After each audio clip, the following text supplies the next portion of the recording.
قرآن پاک نے کہا یہودیوں پہ اللہ نے ذلت مسلط کر دی ہے، یہ ذلیل ہے، ان کا کوئی دیش نہیں، یہ جہاں انہوں نے قبضہ کیا ہوا نا فلسطین میں، یہ قبضے کی جگہ ہے، اور ایک مٹھی بھر ملک ہے، شاید 60-70 لاکھ آبادی ہو اسرائیل کی، اگر امریکہ اس کی مدد نہ کرے تو اسرائیل قائم نہیں رہ سکتا، اور اس کے گرد 12-14 اسلامی ملک ہیں، بیت المقدس مسجد اقصی معمولی جگہ نہیں، حضور نے فرمایا 3 سفر کرو تو سمجھنا ہم عبادت کر رہے ہیں، کون کون سے؟ فرمایا اگر بیت اللہ جاؤ تو عبادت سمجھ کے جانا، مسجد نبوی کی طرف جاؤ تو عبادت ہے، اور مسجد اقصی کی طرف جاؤ تو یہ بھی عبادت ہے، اور فرمایا مسجد اقصی میں جس نے ایک نماز پڑھی اسے 25,000 نمازوں کا ثواب ملے گا۔ یہ وہ مسجد ہے جس کے ساتھ معراج شریف جڑا ہوا ہے۔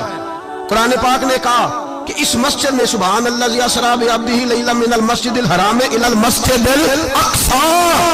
مسلمانوں قرآن کہتا ہے کہ تمہارے معراج کی شان رسول پاک کی مسجد